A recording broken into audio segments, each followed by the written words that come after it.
National, est-ce que vous envisagez de voter blanc si vous... Ça me regarde et je ne vous le dirai pas. Non mais vous, est-ce que vous n'avez pas peur que le fait ce n'est pas d'inciter les gens qui ont ceux voté qui pour vous à disent- voter blanc, pardon, je finis, Je t'en prie. est-ce que vous n'avez pas peur que d'inciter les gens qui ont voté pour vous à voter blanc favorise Marine Le Pen et donc soit contraire à ce que vous venez de Madame, nous ceux qui expliquer? favorisent Madame Le Pen sont ceux qui votent pour Madame Le Pen. Et j'étais assez clair. J'ai dit il ne faut pas voter pour Madame Le Pen. Donc il ne faut pas Je voter ne blanc. ferai rien de plus car ce serait diviser les forces qui sont autour de moi. Et je vais dire à M. Macron qu'il a eu tort de mépriser la consultation que j'ai organisée parmi ceux qui avaient présenté ma candidature. Car à peine était-elle lancée qu'au lieu d'essayer de les convaincre, il a essayé de les contraindre sous la menace, d'abord en m'insultant, ça n'aide pas trop, pour gagner mes électeurs, et deuxièmement en les faisant tous passer pour je ne sais quelle bande d'inconscients. Eh bien, moi, mon devoir, c'est de convaincre mes amis de faire selon leur conscience, car je vais vous dire une chose, je suis certain que sur ces 7 millions de voix, c'est de manière très résiduelle que des gens imaginent de voter Front National. Et je leur dis, vous faites une erreur. Et tous les autres vont se répartir en 3 catégories, et je respecte leurs décisions et leur intelligence. Je suis leur porte-parole. Ils ne m'ont pas donné de mandat pour leur dire ce qu'il est bien de faire dans cette circonstance, à part de ne pas voter pour l'extrême droite. On s'étonne quand même de votre silence parce que Marine Le Pen a utilisé vos propres mots cette semaine.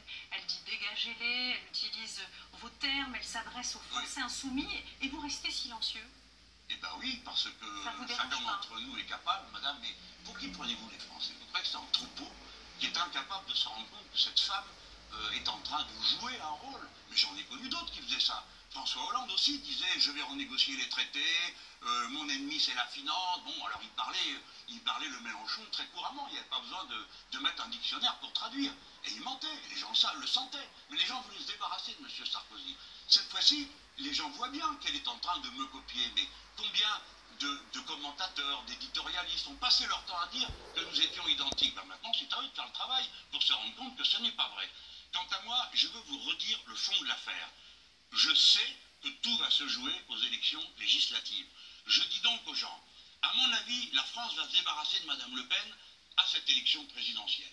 Et nous, dans un mois, nous allons tous ensemble nous débarrasser de la politique de M. Macron, car ça serait une terrible erreur à lui aussi de lui abandonner la conduite du pays, parce que cet homme n'est pas en état de faire autre chose que de diviser socialement très profondément le pays. Mais à chaque jour suffit sa peine. Prenons la tâche dans l'ordre dans laquelle elle doit être prise. Vous Donc allez aux gens vous qui me présenter soutiennent, aux de leur dire législatives? restez groupés. Pardon? Vous allez vous présenter aux législatives? On y réfléchit. Vous avez raison de me poser la question. D'abord, dois-je être candidat ou pas? Est-ce que c'est la bonne façon de mener la bataille, c'est d'y aller soi-même ou d'être en retrait comme un général sur sa colline?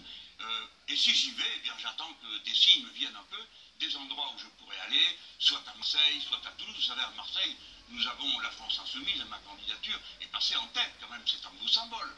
On disait que cette ville s'était abandonnée à l'extrême droite, et bien ce n'est pas vrai. Alors soit que le message viendrait de Marseille ou de Toulouse, qui c'est de Lille. Il y a plusieurs villes dans lesquelles je pourrais être candidat. Tout ça est en discussion, mais ce qui est sûr, c'est qu'il faut bien qu'on m'entende. La partie n'est pas finie. Aux élections législatives, la France insoumise et ses alliés sont candidates au pouvoir, à gouverner le pays.